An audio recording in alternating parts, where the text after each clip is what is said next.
ఓం ఐం హ్రీం శ్రీం లలితా పరమేశ్వర్యే నమః.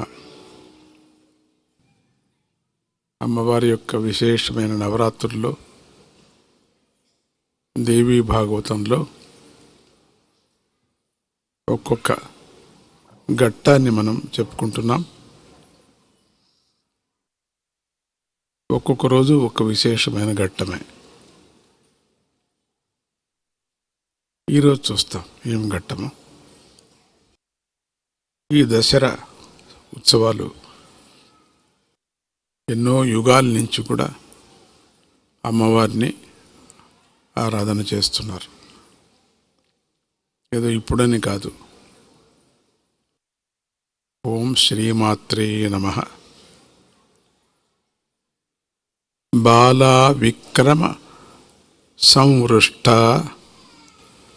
బింబోష్టి బిల్వ పూజిత వాత్సల్య భావా శ్రీమాత వరద పరిరక్షతు. మనమెంతో భక్తి శ్రద్ధలతో నవరాత్రి వ్రతం చేస్తూ 9 రోజుల నుంచి అమ్మవారిని ఆరాధించుకుంటున్నాం. ఇక ఈ వ్రతంలోని చివరి రోజే విజయదశమి. ఇది అమ్మ అనుగ్రహం మనపై ప్రసరించే రోజు, మనకు విజయం లభించే రోజు. ఈ రోజున అమ్మవారు అపరాజితాదేవిగా శమీ వృక్షాన్ని ఆశ్రయించి ఉంటుంది. కాబట్టి అందరూ కూడా తప్పనిసరిగా శమీ వృక్షాన్ని పూజించాలి. శమీ వృక్షం దొరకపోయినా శమీ వృక్షం యొక్క ఆకులైనా పూజించాలి. పూజించే సమయంలో శమీ శమయమే, శమీ శమయమే పాపం, శమీ శత్రువినాశిని, అర్జునస్య ధనుర్ధాత్రి, రామస్య ప్రియదర్శిని అని అమ్మవారిని ప్రార్థన చేస్తూ ఈ శ్లోకాన్ని అందరూ పఠించండి. అమ్మవారు అనుగ్రహిస్తుంది. ఇక ఈ విజయదశమి రోజున అమ్మ చరిత్రను, ఆ చరిత్రను చదివితే ఎంతటి ఫలం లభిస్తుందో తెలుసుకుందాం. వ్యాస భగవానుడు జనమేజయుడితో, ఓ జనమేజయ, నువ్వు దేవీతత్వం గురించి విన్నావు కదా. ఇక దేవీ యజ్ఞం చేసి నీ తండ్రి అయిన పరీక్షిత్తుకు ఉత్తమ గతిని కల్పించు. ఇదిగో మహాదేవి మంత్రం, దీనిని గ్రహించి జపించు అని ఉపదేశించగా జనమేజయుడు ఎంతో భక్తితో దేవీ మంత్రోపదేశాన్ని పొందాడు. నవరాత్రి సమయంలో దేనిలో కూడా లోపితనం చూపించకూడదు. చక్కగా అమ్మవారిని భక్తితో ఆరాధించాడు. చాలా అద్భుతంగా ఆరాధించాడు. దేవీ భాగవత పురాణ పారాయణం కూడా జరిపించాడు. అమ్మవారిని మనస్సులో తలుచుకొని సువాసిని పూజలు కూడా చేశాడు. కుమారి పూజలు చేశాడు. బ్రహ్మచారులను పూజించి బ్రహ్మభోజనం కూడా పెట్టాడు. అందరికీ అన్నదానం చేశాడు. ధనం, బంగారం మొదలైనవన్నిటిని కూడా దానం చేశాడు. ఇలా ఎంతో వైభవంగా దేవీ యజ్ఞాన్ని పూర్తి చేశాడు. వెంటనే ఆకాశం నుండి నారద మహర్షి క్రిందికి దిగి, ఓ జనమేజయ, ఈ రోజున ఒక వింత దృశ్యాన్ని చూశానయ్యా. అదేమిటంటే, నీ తండ్రి పరీక్షిత్తు నాకు స్వర్గంలో కనిపించాడు. అతన్ని దేవతలు, అప్సరసలు అందరూ కూడా సేవిస్తున్నారు. ఇంకా ముఖ్యమైన విషయం ఏమిటంటే, నీ తండ్రి పరీక్షిత్తు దివ్య విమానాన్ని ఎక్కి మణిద్వీపానికి వెళ్ళిపోయాడు. ఇదంతా దేవీ భాగవతాన్ని విన్నావు కదా. ఆ పుణ్యఫలమే నువ్వు చేసిన దేవీ యజ్ఞ ఫలమే. ఇది అమ్మవారి అనుగ్రహం వల్లనే నీ తండ్రి దుర్గతి నుండి సుగతిని పొందాడు. నువ్వు కన్న తండ్రికి సద్గతిని కలిగించి ధన్యుడివయ్యావయ్యా. నీ జీవితం సఫలమైంది. ఈ రోజున దేవలోకంలో నీ కీర్తి మారుమ్రోగిపోతోంది. ఈ సంతోషం పట్టలేక ఈ శుభవార్తను స్వయంగా నీకు చెప్పాలని వచ్చాను అన్నాడు. అందుకు జనమేజయుడు ఎంతో పులకించిపోయాడు. నారద మహర్షికి ఎంతో భక్తితో నమస్కారం పెట్టాడు. ఆనంద బాష్పాలు రాలుస్తూ వ్యాస మహర్షి యొక్క పాదాలకు కూడా నమస్కారం పెట్టి, ఓ మహర్షి, ఇదంతా నీ అనుగ్రహమే. నువ్వు నాకు దేవీ అనుగ్రహం కలిగించేలాగా చేశావు. నేను నీకు ఎలాంటి ఉపకారాన్ని కూడా చేయలేను. నన్ను అనుగ్రహించు అన్నాడు. అప్పుడు వ్యాస భగవానుడు అతన్ని ఆశీర్వదించి ఇలా అన్నాడు, ఓ రాజా, నువ్వు నిత్యము అమ్మవారి పాదపద్మాలనే ధ్యానిస్తూ ఉండు, ఉపాసిస్తూ ఉండు. దేవీ భాగవతాన్ని రోజూ పారాయణంగా చదువుతూ ఉండు. దేవీ యజ్ఞాన్ని భక్తి శ్రద్ధలతో చేస్తూ ఉండు. నీకు మోక్షం చాలా సులభంగా లభిస్తుంది. భవబంధాలు వాటంతటా అవే తెగిపోతాయి. విష్ణువుకు సంబంధించిన పురాణాలు, శివుడికి సంబంధించిన పురాణాలు చాలా ఉన్నాయి. కానీ అవన్నీ కలిసినా కూడా ఈ దేవీ భాగవత మహిమలో 16వ వంతుకైనా సాటిరావు. ఇది అఖిల పురాణాల సారము, వేదసారము. ఈ దేవీ భాగవత పారాయణం వల్ల వేద పారాయణ చేసిన ఫలం కూడా లభిస్తుంది. దీన్ని పండితులు, పామరులు, జ్ఞానులు, యోగులు, ముముక్షువులు అందరూ కూడా చదవలసిందే అని నారద మహర్షితో కలిసి దీవించి వెళ్ళిపోయాడు. ఇక ఆ రోజు నుంచి జనమేజయుడు దేవీ భాగవత పారాయణ చేస్తూ, దేవీ భాగవత శ్రవణం చేస్తూ రాజ్యపాలన చేసి తరించాడు. ఇందులో ఏ పదాన్ని పలికినా కూడా అశ్వమేధ యాగఫలం లభిస్తుంది. ఈ దేవీ భాగవతాన్ని చెప్పిన మహానుభావుణ్ణి వ్యాస భగవానుడిగా భావించాలి. ఆయనకు వస్త్రాలు, ఆభరణాలు ఇచ్చి పూజించాలి.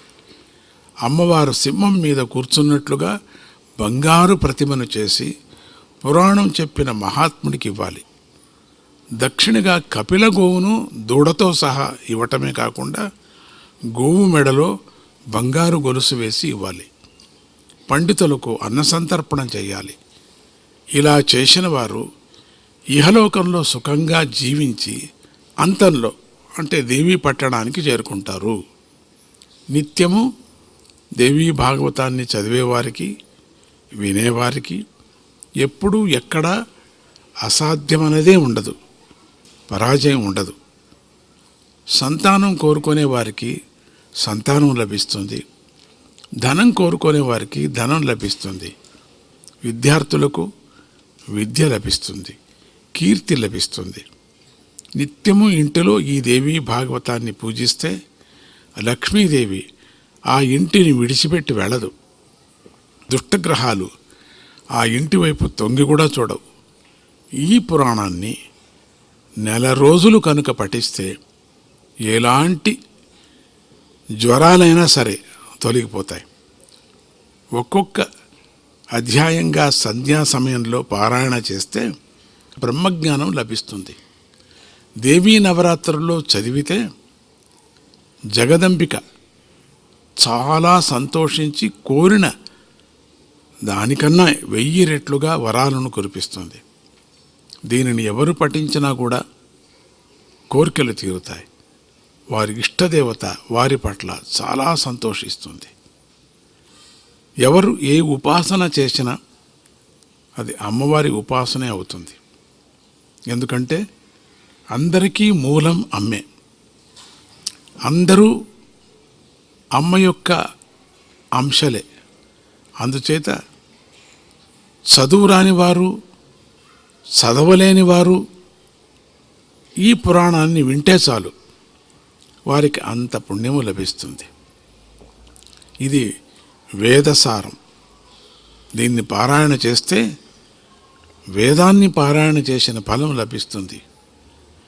దీనిని వింటే వేదాన్ని విన్న పుణ్యము లభిస్తుంది. ఇది ఫలశ్రుతి. నిత్యము అమ్మవారిని స్మరించండి, సమస్త పాప విముక్తి కలుగుతుంది.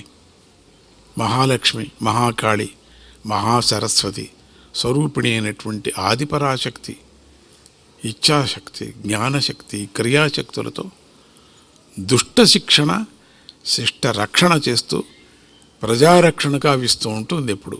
కనుక మన దుఃఖాలు దూరం కావాలన్నా, దారిద్ర్యం తొలగిపోవాలన్నా, యుద్ధంలో విజయం పొందాలన్నా తప్పకుండా దేవీ పూజ చేయాలి. ప్రతి ఒక్కరూ కూడా మానసికంగాను శారీరకంగాను పవిత్రులై భక్తి భావనతో తల్లిని పూజించాలి. అప్పుడు అమ్మ యొక్క కరుణా కటాక్షాలు తప్పకుండా ప్రసరిస్తాయి. ఇందులో సందేహం లేదు అని భవిష్య పురాణం కూడా చెప్పింది. ఈ విజయదశమి రోజున సంధ్యాకాలంలో కొద్దిగా నక్షత్రాలు కనిపించే సమయం విజయ ముహూర్తముగా ప్రసిద్ధి చెందింది. కనుక ఈ సమయంలో చేపట్టిన పనులు, చేసిన ప్రయాణాలు విజయవంతమవుతాయి.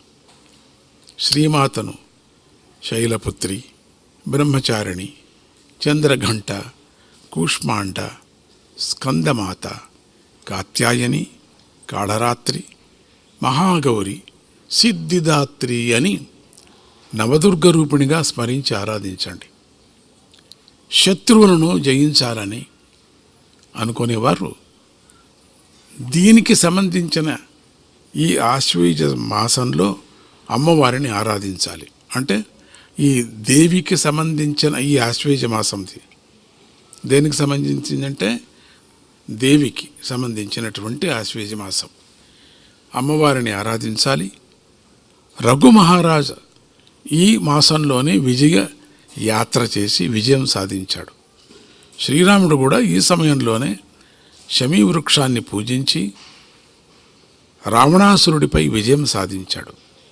అర్జునుడు కూడా ఈ సమయంలోనే శమీ వృక్షానికి ప్రదక్షిణం చేసి పూజించాడు. ఉత్తర గోగ్రహణ సమయంలో కౌరవులపై విజయం సాధించాడు. కనుక విజయాన్ని ప్రసాదిస్తూ ఉండటం చేత ఈ రోజుకు విజయదశమి అనే పేరు వచ్చింది ఈరోజు. కనుక శ్రీమాతను వినయం కోసం, విజయం కోసం ఆరాధిస్తే నూతనత్వం కలుగుతుంది. అది మనలో ఆనందోత్సాహాలను వృద్ధి చేస్తుంది.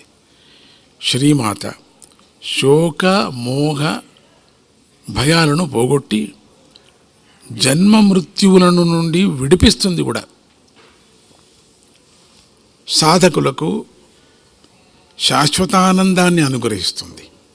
నిజానికి అమ్మ నామరూప వివర్జిత. ఆమెకు ఏ నామము లేదు కాబట్టి ఏ పేరుతో అయినా పిలవచ్చు. ఏ రూపము లేదు కాబట్టి ఏ రూపంతో అయినా భావించవచ్చు. అటువంటి తల్లిని, మనపై అపారమైన కరుణ చూపించే తల్లిని ప్రతి ఇంట్లోనూ, ప్రతి గ్రామంలోనూ, ప్రతి వనంలోనూ భక్తి శ్రద్ధలతో పూజించండి. మంచి ముహూర్తం అంటే ఈ విజయదశమి కన్నా మంచి ముహూర్తం లేనేలేదు. కనుక అమ్మకు దండం పెట్టి అన్ని మంచి పనులను ప్రారంభించి విజయం పొందండి. ఈ రోజున అందరినీ అనుగ్రహించే అపరాజితాదేవికి కుడివైపున జయాదేవి ఉంటుంది, ఎడమవైపున విజయాదేవి ఉంటుంది. కనుక జయా విజయా సమేత అపరాజితాయై నమః అని ప్రార్థించండి. అపరాజితాదేవి అనుగ్రహంతో ఈ విజయదశమి నాడు మీ మనస్సులోని కోరికలన్నీ తీరుగాక, అన్నీ తీరిపోతాయి. మీ అందరికీ విజయం లభించుగాక. ఓం శ్రీమాత్రే నమః.